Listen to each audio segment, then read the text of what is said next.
In this video, I'm doing a commentary on a match between Sebastian Wilkinson and Jacques Stambouli. Thank you for joining me. I hope you enjoyed this video. Please like and subscribe and you'll be notified every time I upload a new video. Please let me know what you think in the comments below and what you'd like to see in future videos. Thank you to the USBGF for allowing me to use this video in the commentary. My book, Backgammon Backgame Strategies, is available. There's a link in the description to where you can get it.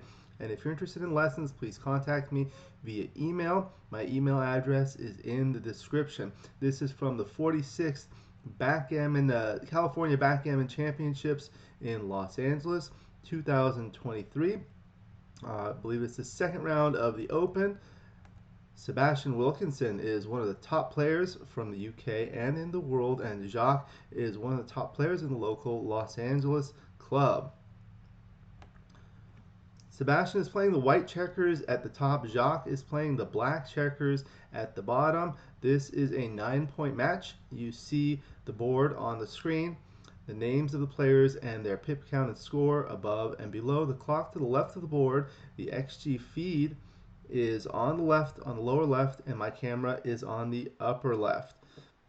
They're playing on a beautiful P40 board. This actually happens to be my P40 board.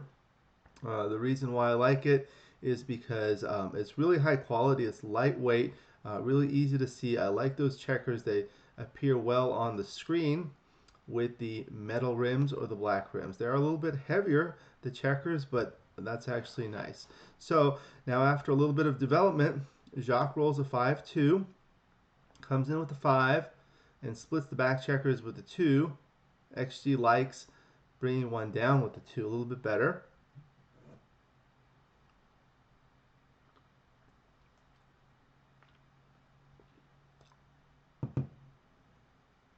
And now Sebastian is looking at doubling. He's considering doubling. He's up 32 pips in the race. It's a small no double, but Jacques correctly takes. Now double 4, that's a good roll.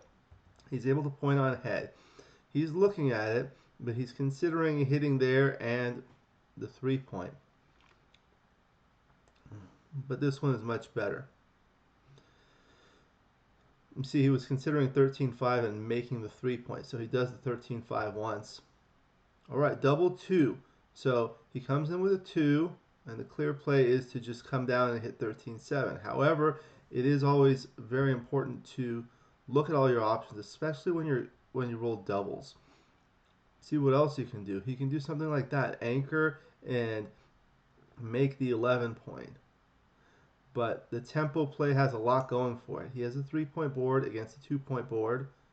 You want to take advantage of that. 4-3, he danced. Now, Jacques wants to take advantage of that. Double 6. Okay, so he's going to bring one down, making his bar point, and then come out with the other one. And the last 2 are stuck, so he's going to bring another one, 13-7. Good play. 5, that is cocked. He's going to roll it again. 5-1. So he's going to come in with the 5 and unstack his heavy 6-point with 6-5. Anytime you have 5 checkers on a point, you really want to unstack it. Okay, so 6-2 for Jacques. The 2 he's going to hit. You want to get him off that 5-point, and then 13-7 is the best use of the 6. 5-1, great roll for Sebastian. He's able to come in and hit another checker with 13-12. Now Jacques has 2 on the bar. 6-1. He comes in with 1. 6-1 for Sebastian. So he's just going to come out, liberate all his checkers, and 8-7 will give him another spare. See, he'll be able to break the 8-point to make the 2-point, but he doesn't want to break the 7-point, so that's why the spare is valuable. 6-4, he comes in with a 4, and with the 6, he can come out. That's the best thing. You really don't want to put that spare behind the gap. 3-1, good roll for Sebastian. He's able to make his 4-point on head. Now he has a solid 5 prime. Jacques rolls a 4-3, so the 3 is forced, and the 4, he's going to go 6-2, slotting the next point he wants to make. 4-3. So this is a difficult play because there are many options. He can hit loose on the 3-point, or he can make the 3-point on head. That will put a checker on the bar, against the 4-point board, but break the solid 5 prime. Alternatively, he can extend the prime from the back and make the 9-point and make a solid 6 prime. However, if Jacques would be able to make another anchor, like to get the 1-3 formation or the 2-3 formation, he may be able to squeeze out a little enough timing. Jacques' gap on the 5-point is going to be a concern for him, as well as his loose blot on his 2-point. The top plays are very close. Looks like XG likes 12-8, bringing a builder to the 8-point and hitting loose. Hitting loose and then hitting loose twice. Look at how close that is. 6-3, 6-2. And then 12-8, 6-3 is a little bit better than 13-9, 6-3 because you don't leave that loose blot on the outside. I think this is going to need like a strong rollout to see what's the best result. In any event, any of the plays are really good. His equity is more than 1. That means he's more likely to win a gammon. Or it means that his gammon chances are high enough that it's worth more than 1 point.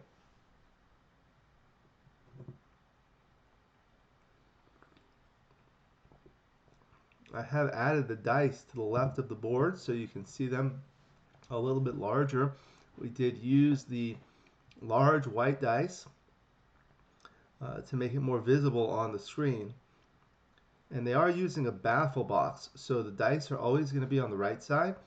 So to see whose turn it is, you just look at the clock on the left and see whose light is on.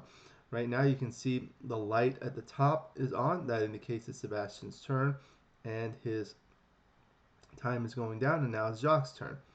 5-1, so he does make that 3-point anchor, and he plays 7-2 covering. Now 3-2. Sebastian's goal is to break Black's timing so that he crunches like that. So now 6-3, he's forced to go deep, and he wants to hold his structure. He can't with that. He wants Jacques to break his board a little bit more. So 6-5, he's going to bring 2 in just like that. Now Jacques has a 6 shot. He gets a double 6, so it's some good, some bad. He does hit the checker, but it's going to be very hard for him to contain Sebastian. So he's going to bring both checkers all the way to the 10-point. 5-3 in, and he's going to come all the way out. Now the 2s are duplicated to step up to the edge of the prime. 6-1, so he's going to need to keep that anchor. He doesn't want to have a 3rd checker sent back. When you have 4 checkers back, you can have 2 anchors, but with 3 you cannot. Oftentimes the 3rd one becomes a liability because it ends up being on the bar. And Jacques' timing is very poor. He's down 11 pips before the roll, so he's going to be down 4 pips after the roll. He doesn't have timing to maintain an anchor.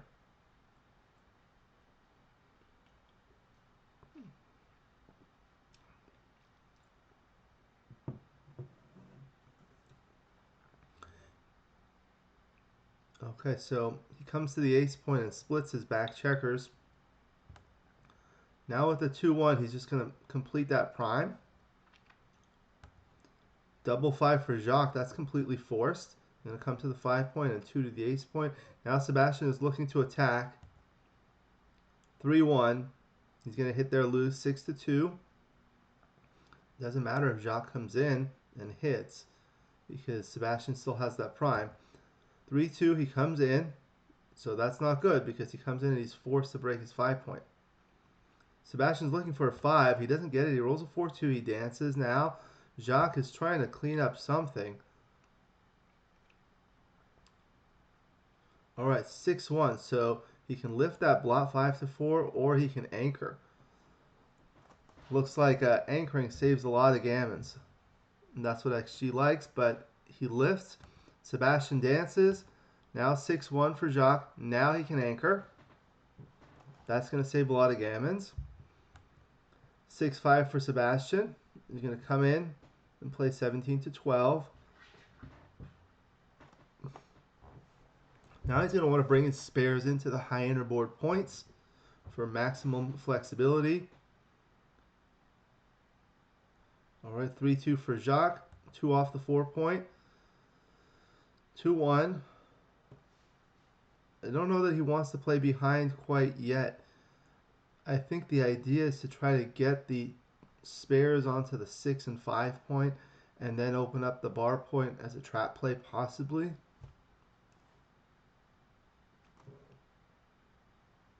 With the trap play, you allow the opponent to escape with one checker, leaving only one checker back that can be attacked and closed out, and then hopefully you can try to fish for the other checker. He does play behind. Jacques dances with a 6-5. 5-4. XG likes opening up right now with 8-4, 8-3.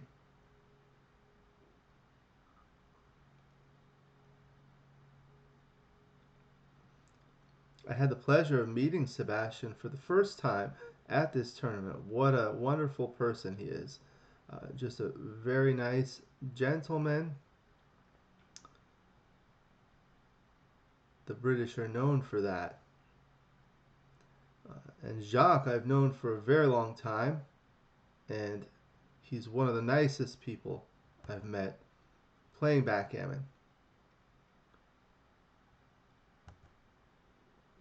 During the COVID pandemic, when we weren't having regular tournaments that we have currently, local tournaments, he would invite up to 20 or more people to his house every week and serve a full dinner, and he wouldn't allow anyone to contribute. That's the kind of person Jacques is.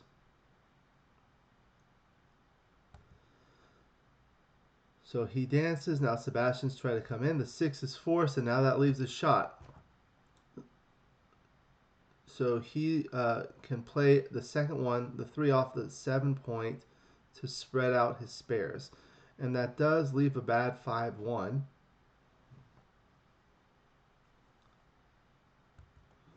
2-1. So he clears his 3 point. 6-3, so the 6 is forced, and the 3 again, he's going to play to his ace point. That decreases his flexibility every time he kills a checker behind the anchor. Jacques cannot move. 5-2, clears his 8 point safely. 6-1, Jacques is forced to escape. Now Sebastian's looking to attack. 4-1, he can do that. Great roll. Now he's going to have trouble because he has those 2 checkers on the ace point. So it's going to be hard for him to take off a lot of checkers before Jacques comes in. With the 4-3, he's going to clear his 6 point. Now Jacques can come in with a 6. No, he rolls a double 3. Now Sebastian has some awkward numbers. 6-3 is okay, but 6-5, 6-4, 5-4, double 5, double 4, double 3, I believe, would have left a shot. And double 6. 6-3, Jacques comes in. Now 6-5. So now it's going to be a race, and looks like the gammon chances are very low. Jacques going to save this gammon.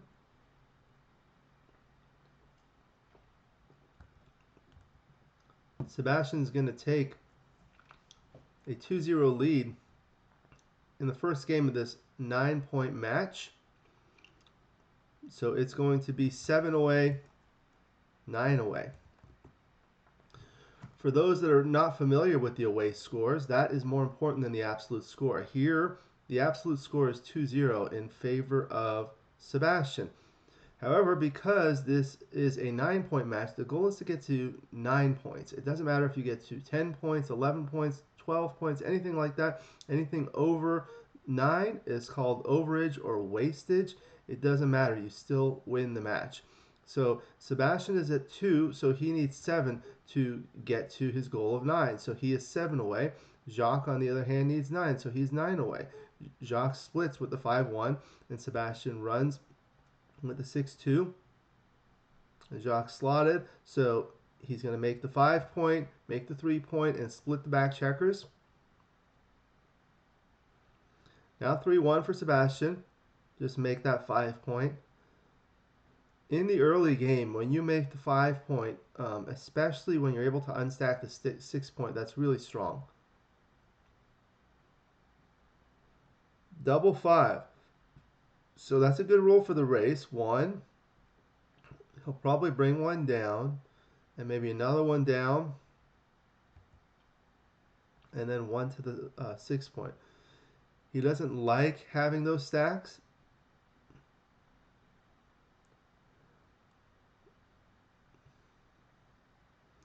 But he's going to be ahead in the race by 9 pips. See, Jacques is still a favorite here because he has an advanced anchor, and those stacks on Sebastian's 6 and 8-point are kind of stuck because they don't have a lot of places to go. He doesn't really want to dump them behind the anchor. All right, double 3 for Jacques. And at the same time, Sebastian has that back checker. He still needs to escape. And the further along you are, the more checkers you have on your side, the more urgent it becomes to start escaping the back checker. So now with the double 3, he's able to make the bar point, and that blocks that back checker really nicely. That was a good roll for Jacques. 4-3. So Black has 11 checkers in the zone. That's really good for attacking, but it is so urgent to try to escape. He does need to step up into that gap. Now Jacques wants to attack. Double 4. He had a double there. He missed, but with the double 4, he's able to hit, make the point on head, and he brings one down 13-9, and he should bring the other one in. They're close. He can bring another one down, but if he plays 9-5, it just provides more attacking chances. 4-1 for Sebastian. So he comes in and makes the point. Now Jacques has a double pass. I think maybe he thinks it's too good. So he rolls. He rolls a 4-3. Plays 9-5 and then 6-3. Double 4 for Sebastian. So he's going to bring 3 down and then 9-5. Looks like Jacques is playing on 5-3. So he should just escape that while he still has that nice prime, but he does decide to hit. Sebastian comes in with a 4-2. So he comes in with a 2, and he can play 6-2 or 5-1. Looks like he doesn't want to have a blot in his board because Jacques may be able to attack, hit loose, and possibly get another checker back.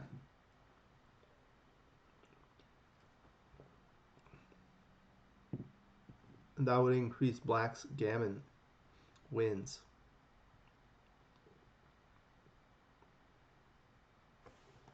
Now Jacques doubles. However, now without a full 6 prime and being on the edge of the prime, Sebastian has a rather comfortable take. So looking at the position, Black has a 5-pip racing lead, but it may be a little difficult to bring the back checkers home. White has 1 back checker. Double 3. Okay, so that's a good roll. He's looking to attack, but that's a little unnecessary. He should just bring his back checkers out all the way.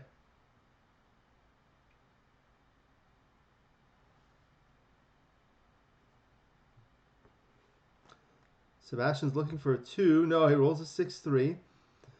Now Jacques wants to cover. 4-3. He cannot. Just comes out with that 21 all the way. Sebastian has another chance at a 2. No, double 1. All right, so now Jacques can cover with a 5 or a 1. He gets a 4-1. So with the 1, he covers, and then 18 to 14. 6-1 comes in and then brings one into the 6 point.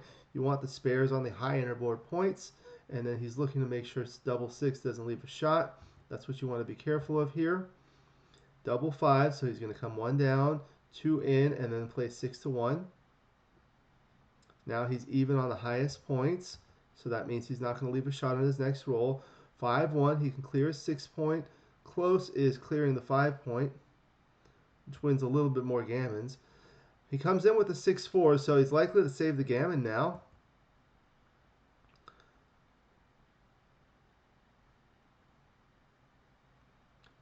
He's just going to try to bring everything into the 6 point perfectly. 4-1 takes 2 checkers off. Double 3, that's a good roll.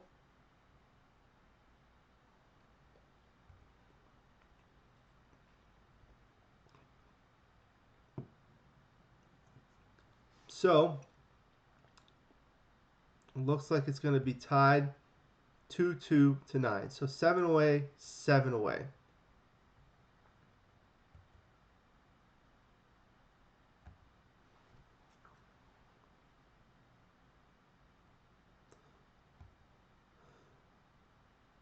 The reason why it's important to understand the away score is because not all points in a match are of the same value. Some are more valuable than others, especially when you get towards the end of the match, points become more valuable.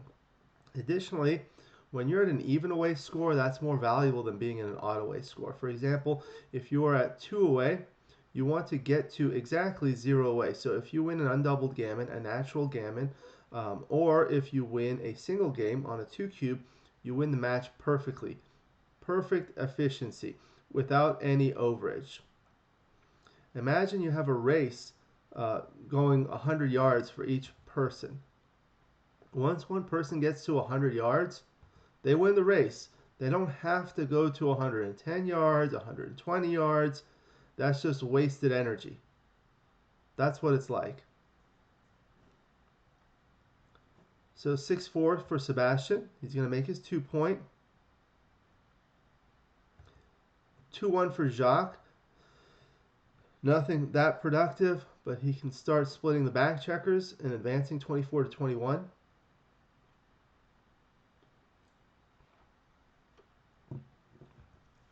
Now Sebastian is looking at doubling, and he does.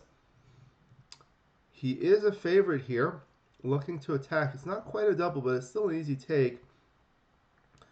So Sebastian has 10 checkers in the zone, as well as an anchor on the 20 point. Jacques has 2 back checkers. They're split, susceptible to attack.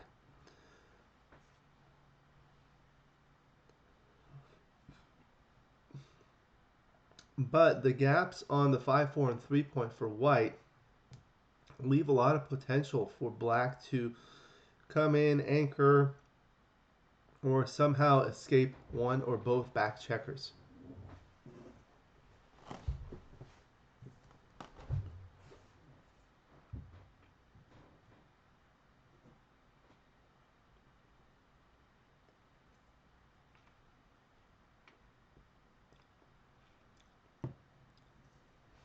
He's thinking about this.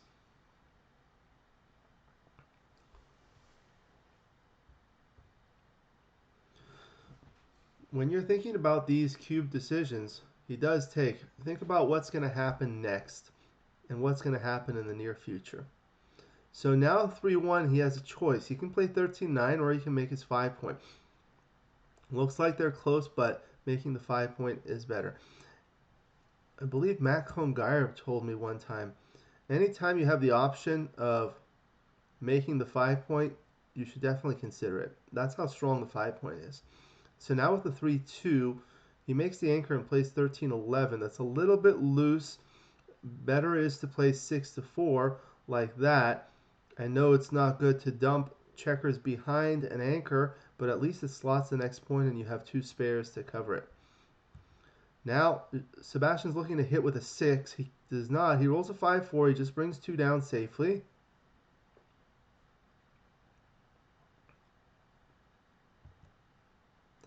Now Jacques rolls a 4-1. He's able to make his bar point, just like that. Now 3-1 for Sebastian. That makes the 5 point naturally without having to break anything. 4-3 for Jacques.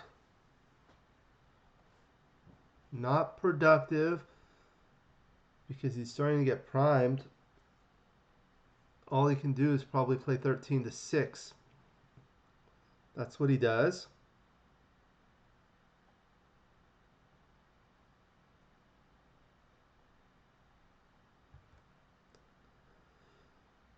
Now 6-1 for Sebastian. He's going to play 2 off the 9 point, slotting the 3 point, and moving the spare from 9 to 8.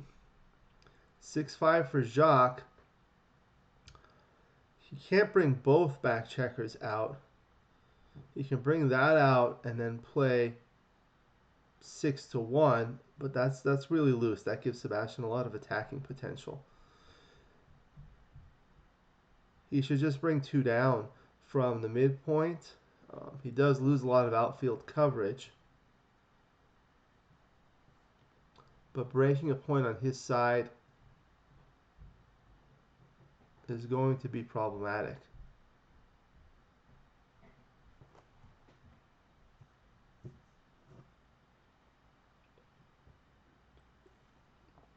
One of the benefits of breaking the midpoint is that he's able to put a spare on the 7 and 8 points, and with that spare on, with the 3 spares on his 6 point, if Sebastian breaks his anchor with just 1 checker, he's going to have, Jacques will have three spares to attack that remaining checker should Sebastian try to escape with 1. And he will likely have fly shots if Sebastian cannot escape to safety with a 6-5, for example.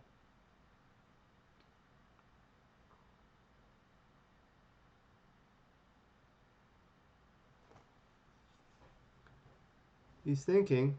He's looking to break his 8 point. That's what he does. 4-3 for Sebastian. So he'd like to cover his 3 point, but then he doesn't have a productive 4. I think he's just going to have to play 8-1. Looks like XG says it's close to make that 3 point and then break the anchor 20-16. That does duplicate the 4s that hit 13-9 as well as the 4s that cover with 6-2. See, he could also cover his blot on his 2 point with an ace, but it would be better to be able to unstack the 6 point and cover. However, it would leave a dilly builder on the 3 point. So there are pros and cons. That's one of the things you want to think about every time you make a checker play or a cube decision. Think about the pros and cons of each possibility. What are your assets? What are your liabilities? And the same for your opponent. If you do one thing, what will happen? If you do another thing, what will happen? What are your strengths here? So right now, White's strengths are he's ahead a little bit in the race. He has a better board. He has a more advanced anchor. He has a better prime. He's more easily able to escape his back checkers. They both have a blot in the board, but White is able to cover it a little bit more easily because of his flexible structure. Black does have that stack of 5 checkers on the 6 point. Anytime you have 5 checkers on a point, that's too many. You really want to unstack that. Michihito Kageyama calls that a mountain in his book. I believe that's from Opening Concepts. So he's looking at this. This is what the top players do. They look at all of the options. And now what he's doing is he's looking at this play. Usually it's good to bring the checker up a little bit from the base of the point so that you know which one was moved so you can go back if you want to change your mind. Anyway, now he's thinking about Jacques' rolls. How do all of Jacques' rolls play after this? Now he's going to look at another option, probably 8 to 1, and then he's going to think about how all of the opponent's 36 rolls will play. So you just look and you think, what I do is I go from the top down with the non-doubles first and then the doubles. So I think about how does 6-5 play for the opponent, then 6-4, then 6-3, going all the way down, and then the doubles. The reason why I like to go from the top to the bottom is because when you're bearing in, you're thinking about numbers that will leave a shot, and once you get low enough, you don't have to count anymore. Some people go from the bottom to the top. So that is what he chooses. Double 6, good roll for Jacques. He's able to escape his back checkers, come all the way out. He's counting the race. Here we see he has a 13 pip lead in the race, 13 pip deficit in the race before. So afterwards, he's ahead by 11 pips.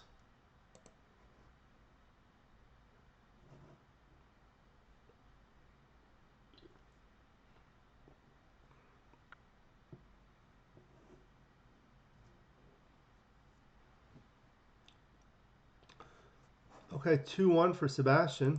He was behind in the race. So it doesn't really matter what he does. All of them are very close.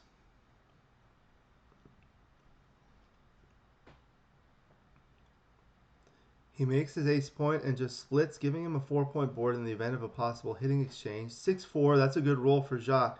He's able to bring both checkers down. Now he's a better lead in the race. 5-2 for Sebastian. He's able to make his 4-point. Now, Jacques is redoubling to 4. Okay, so when you're looking at doubling or redoubling in a holding game, oftentimes when you've broken the midpoint, you've lost your market. That means it's no longer a take. However, looking at the race, black is up by 11 pips. So if it's a straight race, if you have up to a 12% deficit in a money game, you can take. But if you have some contact value, you can go deeper. So this is a little bit more. It turns out to be a small double, but an easy take. So he's counting the race, right? So that's 30, 60, 100. If you look at, for example, white's checkers on the 4, 5, and 6 point, that's 30 pips. The 3 checkers on the 7, 8, and 9, imagine they were all on the 8, that's 24 pips. 3 times 8 is 24. And then the checkers on the 2, that's 2 and 4, and then 2 checkers on the 1 point is 6. So that's 6 plus 24 is 30. Add that to the other 30, that's 60, and then 2 checkers on the 20 point are 40, so that makes it an even 100.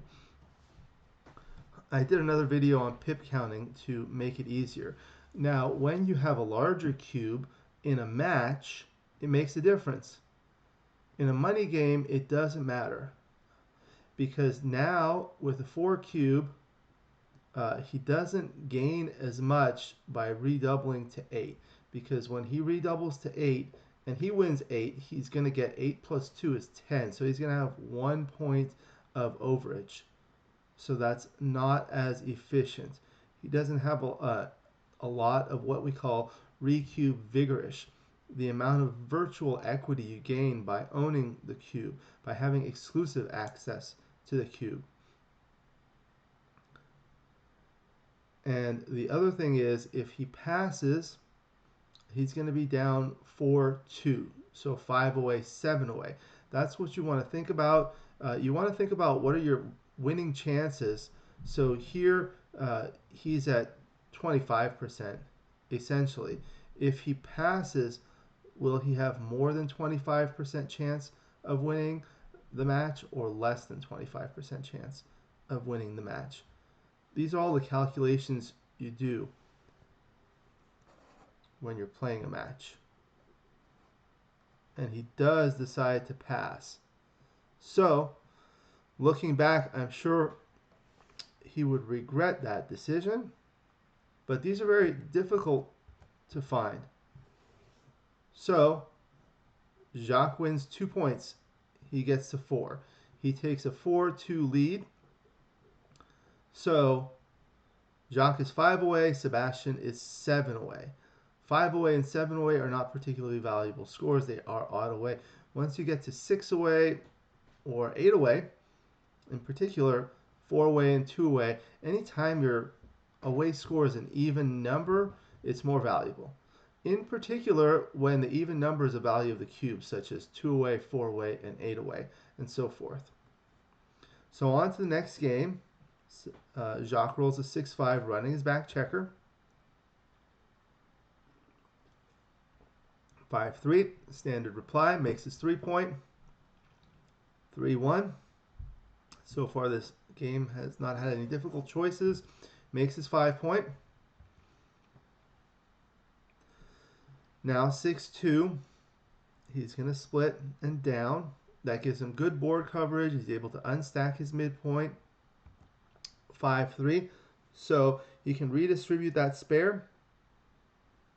13-5. You don't want that there. You want one there so that you can make the bar point and then bring that one up.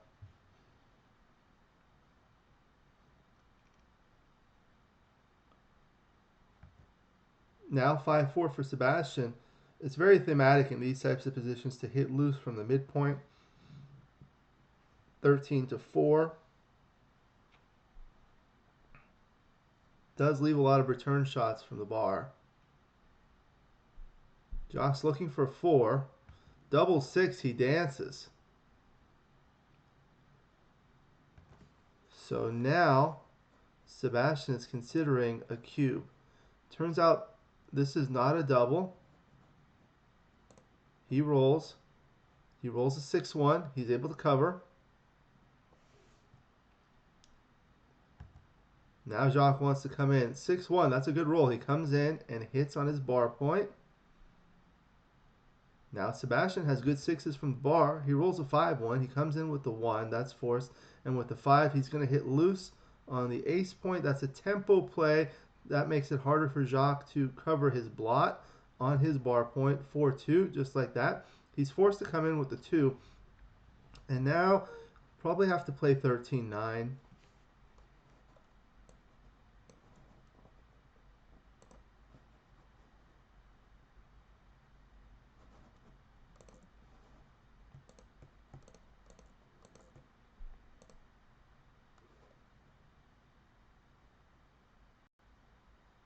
He's looking at 7-3. That leaves fewer blots. But 13-9, he gets it. Now 5-2. He covers and splits. Looks like XG likes coming down better because Jacques is going to be able to attack.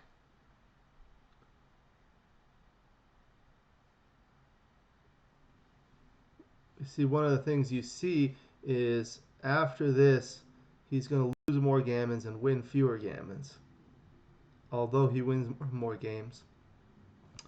All right, double 1 for Jacques. So he'd like to make his 4-point, but he doesn't want to leave that blot. So he can cover those 2 and play 9-7. See, that's what Jacques is doing. He's leaving them up elevated a little bit. Yeah. So he knows which ones he moved. Now he's going back and looking at the alternative, making the 4-point. That leaves 2 blots. That's too many. This is good enough. He has a nice solid 4 prime with some spares. 5-1. So he's going to hit loose immediately. That's the tempo play. That's going to prevent Jacques from using those spares to make another interboard point. Double 1, he dances.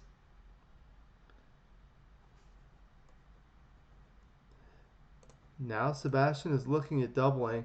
It's not quite a double yet, although he is a slight favorite and he wins more gammons and he's behind in the score. 2-1. So he's going to anchor. Looks like XG likes coming up to the 21 point better. Jacques dances. That will allow him to escape. All right, now he's doubling. Wow, Jacques immediately passed. It turns out to be a no double and a very big take. Nice play for Sebastian.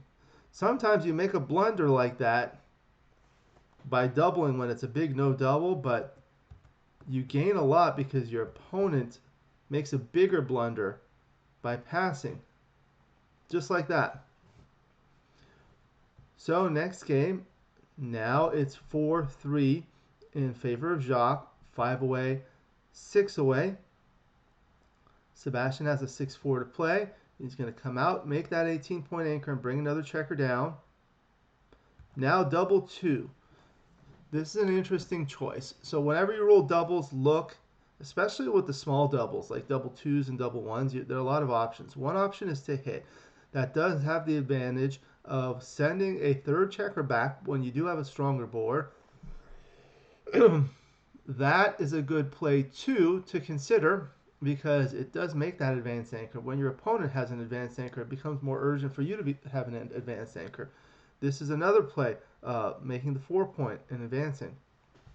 But hitting was the best. Now double 6 for Sebastian. So what is he going to do? He's going to have something. Yeah. He cannot safety everything. He cannot move the checkers from his 18-point. Probably have to bring 3 down from the midpoint and safety one of the other ones, like 10-4.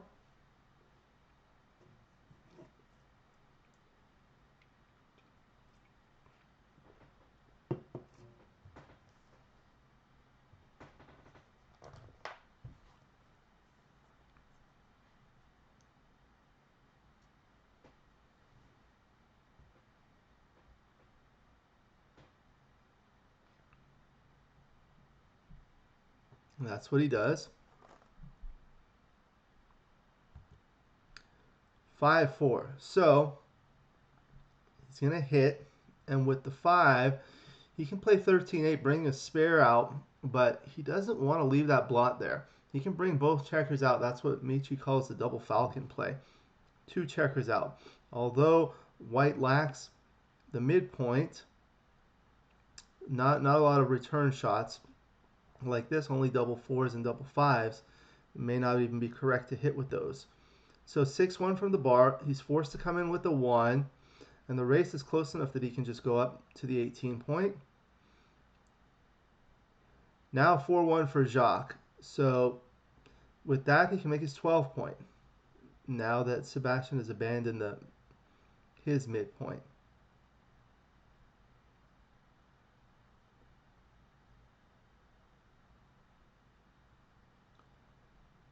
All right, 6-5 for Sebastian.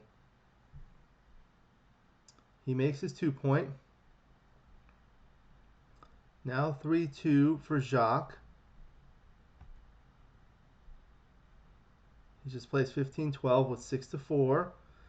Double 3, so he knows he's ahead in the race. So he's going to do that. And 8-5, just slotting the next point. He doesn't really need to make the 4 points. He likes to make his bearing more efficient. You don't want to have gaps there when you're bearing in. So 6-4 just brings 1 down and 1 in. 6-3 there, and then plays 7-4.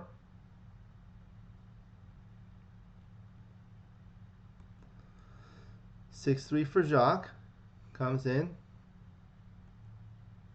5-4, and now he's escaped. Double 6, great roll for Jacques. He's going to bring those in. That caught him up in the race. Those checkers on Black's bar point are very inefficient.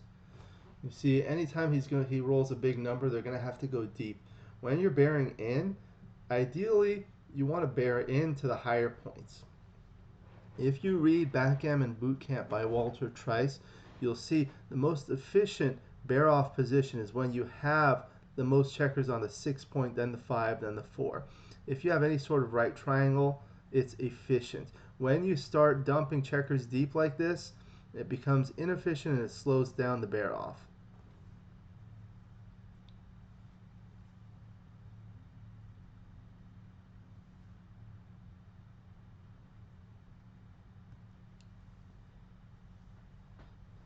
See, he's just going deep, and that semi-gap on the 5-point may prove to become challenging, because then the fives will be forced to go play 6-1. When you have too many checkers on the low points, what happens is you waste pips. For example, if you have all your checkers on the ace point and you roll a 6, you only get 1 pip value during the bear off. So you're wasting 5 pips. So now this is going to be a race. Jacques is going to come in with the 6 and bear off.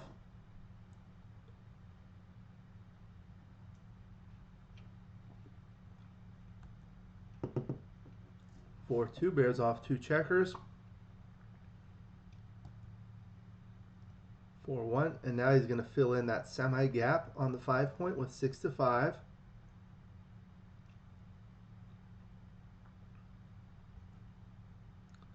Six, 3, bears off a checker and fills in that gap.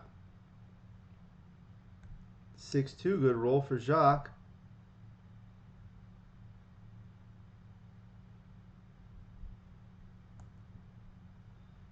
That's a good roll for Sebastian. 6-4. 2-1. Okay, so he bears off a checker. Now it becomes a double the pass.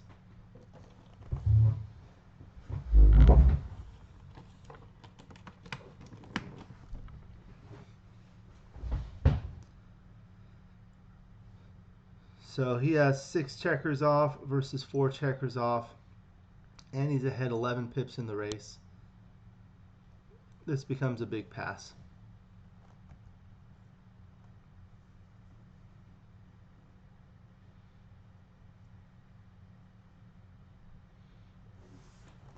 He's counting the race. It's a lot easier to count in the bear off. So he does pass. Now it's 4-4, 5 away, 5 away. It ultimately becomes a 5-point match. There are a lot of good books about match strategy. Michi is writing one about the 5-point match. Nick Blazier has an outstanding book called Adjusting to Match Play. I definitely recommend that one. In the Theory of Backgammon, Dirk Sheeman writes a lot about match play. It is very technical, and Kit Woolsey has an older book, How to Play Tournament Backgammon, which is outstanding too. Definitely recommend those to people who are interested in improving their match play. So here it's slightly better to advance one of the back checkers. It does put pressure on that stripped 8-point when you do that. So now 3-2 for Sebastian. He's going to split. Doing the minor split is better because the checkers on the 10-point bear on the 4-point. Now 3-1. Just make that 5-point. It unstacks the 2 points. 10-9 and 6-3 is close.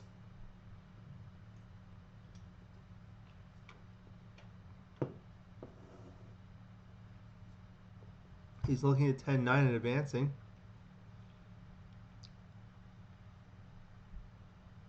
It does duplicate the 6s that hit, for example, 6-3 and 6-2, which make the 7 or 4 points respectively. But he rolls a 6-5, hits and continues. Now 5-4 from the bar.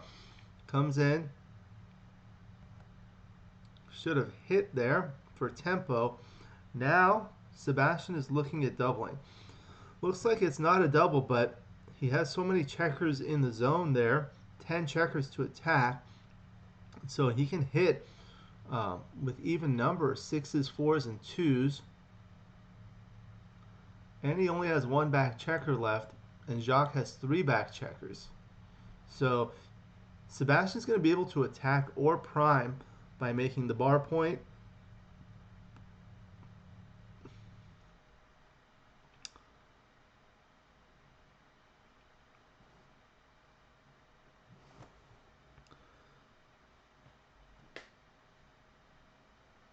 So he's counting the race. Some of the basics you can learn these cube strategies by books like Cube Like a Boss by Mark Olson. That's a really good book. And in his newer book, Backgammon Masterclass with Mochi and Alec Barr, he has a whole long chapter on doubling decisions in what he calls undefined positions, where both players have one or more checkers back. So Jacques does take. Good take. 6-2, good roll. He's able to point on head. All right, Jacques wants to come in and anchor. He gets half his wish. He comes in. He doesn't anchor with the 4. He's going to have to hit loose for the tempo. 4-3. He's going to hit back for tempo. Now it's a hitting exchange, but white is a favorite with a stronger board.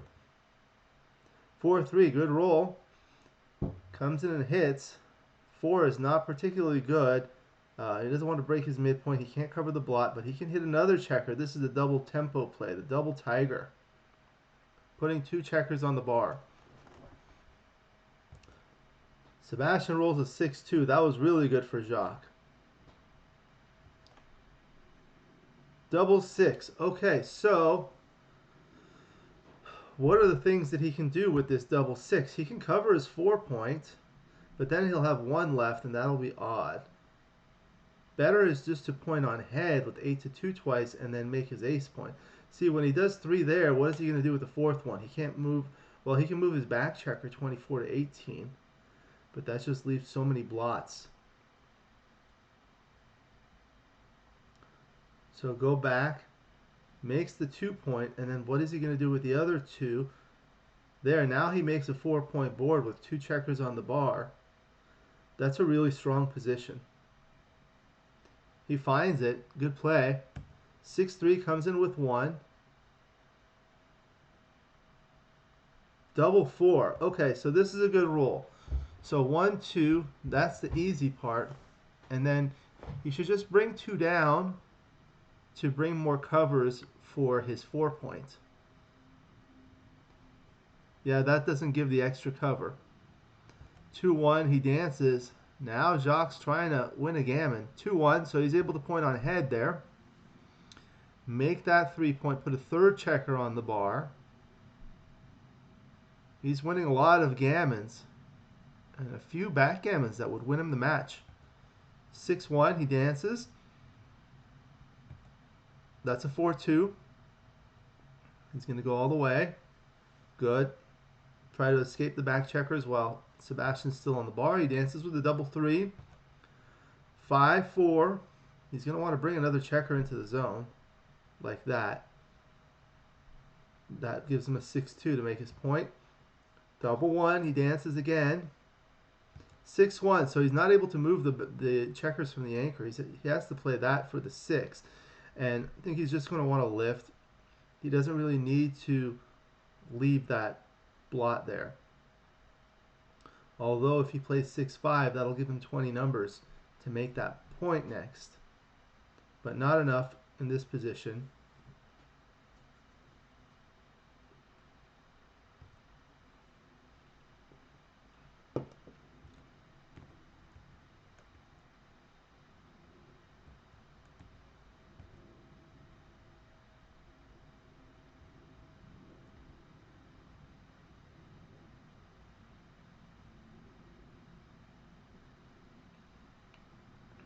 Okay.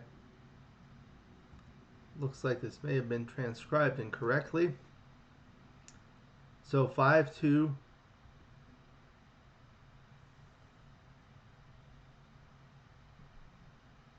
Double 6, he dances.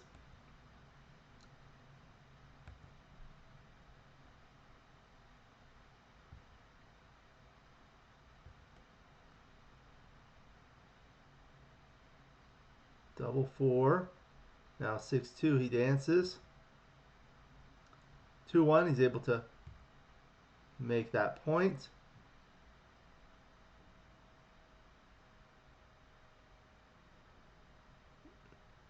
I think that's the wrong idea. Yep, it was transcribed incorrectly, but now it's the same.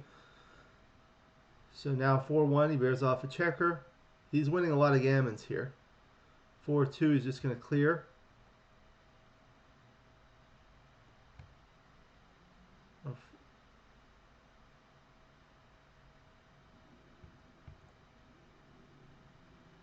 Now he has a 3-1 to play. Slightly wrong. Okay. Sebastian dances. Double 1. Slightly better to actually, it was better to clear his 5-point. 5-2. Now he clears his 5-point, but now he can leave shots with double 4s or higher. Comes in with 1 checker with the 5-4. 2-1. There, he can clear. Now that makes everything safe. The gammon is pretty much gin. So 6-4, he comes in with 2 checkers.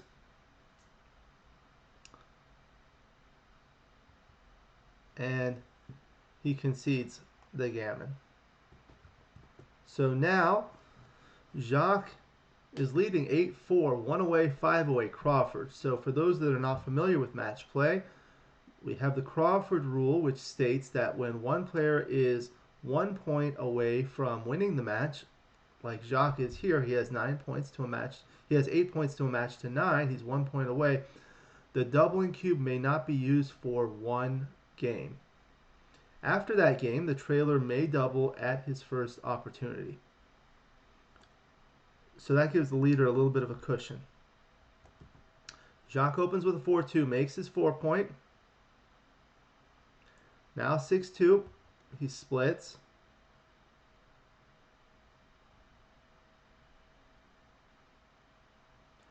Double 3, so he hits that. And normally against an opening 6-2 split, the best play with the double 3 is to make the bar point on head. Here he can do that, but here he can also make the 5-point. So he can make the rack, the 4, 5, and 6 points. That's the best 3-point board. That was a term coined by Bill Roberti in his recent series of books about how to play the opening. 5-1 for Sebastian. He comes in with the ace and plays down. Jacques going to want a 6. He doesn't get it. He gets a 5-3, so he'll come down and probably just safety that checker.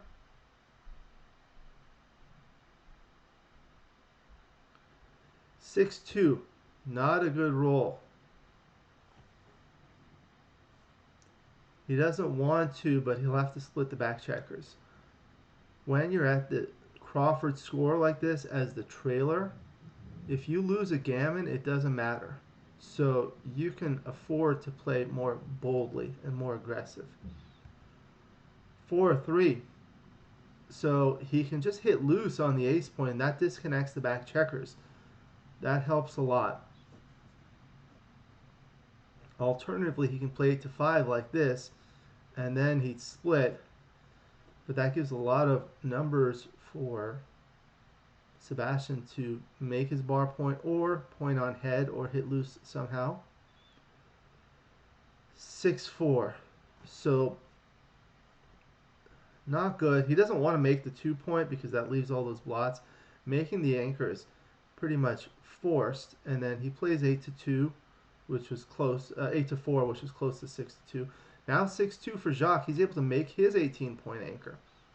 That helps a lot for Jacques, especially at this score. Although gammons don't matter so much for whites. When you're at an odd away score post Crawford, winning a gammon doesn't help you that much because it only saves a free drop. Double 5. So now he's ahead. He's 13 pips behind before the roll, so after he will be 7 ahead. So this is the time to break that anchor. When you have a mutual holding game like this, both players have an anchor. Usually see who rolls the double first. So here XG likes breaking the 18-point because of the 2 blots in the board. With the 6-5, he's just going to play behind.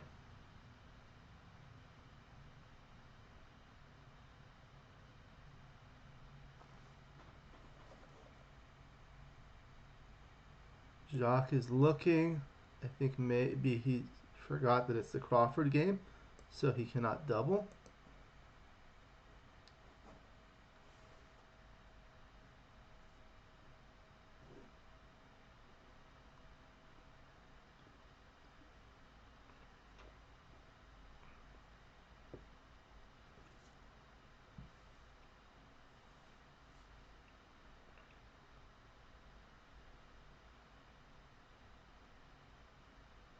Six, 3.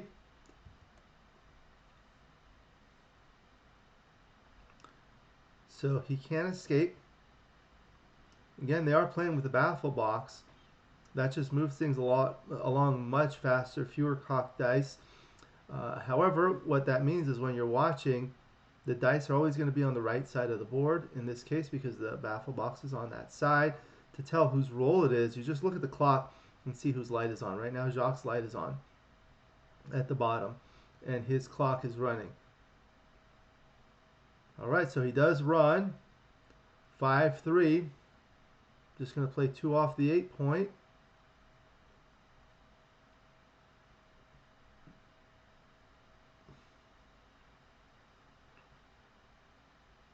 Jacques going to want a nice racing number to escape that back checker.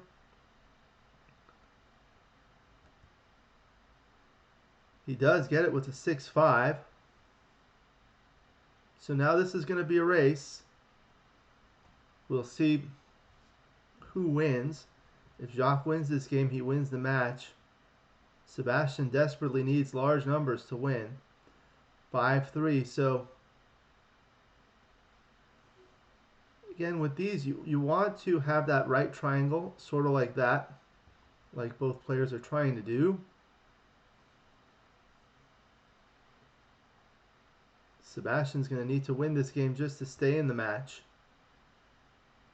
And then he would be at 4 away post Crawford. So he'd be able to double at his first opportunity. And he'll try to go for a doubled gammon that will win the match perfectly for him. But only if he's able to win this game. This is where you have to roll well. Not all that much strategy here in the bear off. You just bear things off, although there is a little bit of strategy. 6-4, good roll for Jacques. 4-3, he misses. The 4 comes off in 6-3.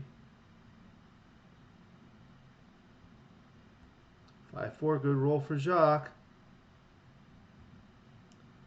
4-3 for Sebastian, he bears off 2 checkers. Double 3, takes 2 off, and then plays 6-3. Nice roll, makes him a solid favorite. 6-3, takes 1 off, but he has to play to his 3 point. 5-4, he's going to fill in that gap. Double 1, takes off 2, plays 6-5.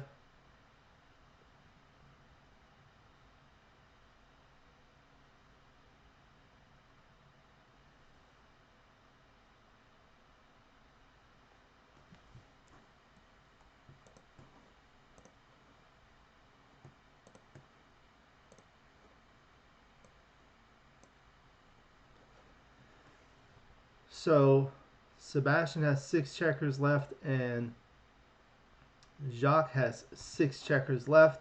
Jacques will be on roll and Jacques will be a big favorite to win this game.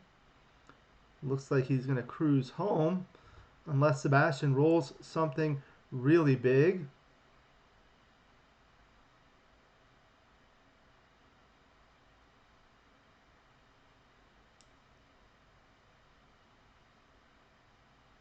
He's just thinking whether to fill in that gap or to play 6-5, which gives him a nice, better double 5 to play. These are very small differences and very technical.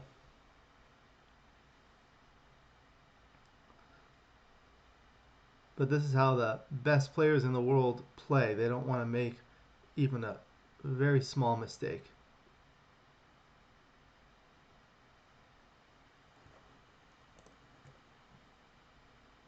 He does get it. 4-1 for Jacques. He'll bear off with the 1.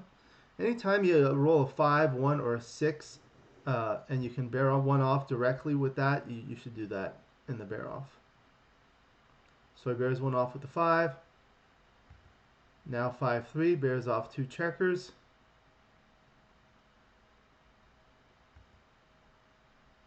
Six, 1, 1 off, and it doesn't matter.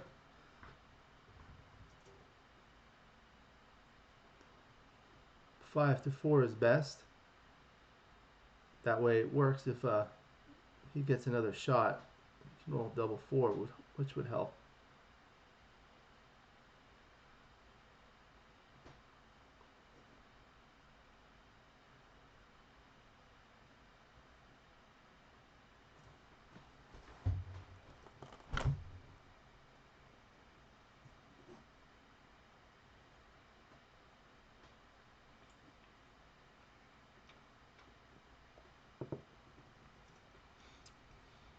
He's thinking if he gets another chance,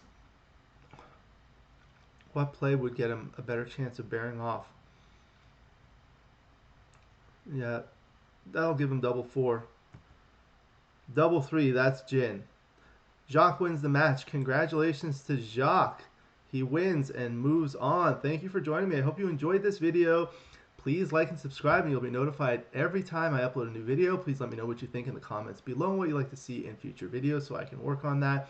Thank you again to the USBGF and its sponsors for allowing me to use this video in the commentary. My book, Backgammon, Backgame Strategies, is available. There's a link in the description to where you can get it. And if you're interested in lessons, please contact me via email. My email address is in the description. I look forward to seeing you in future videos. And until then, keep rolling your dice.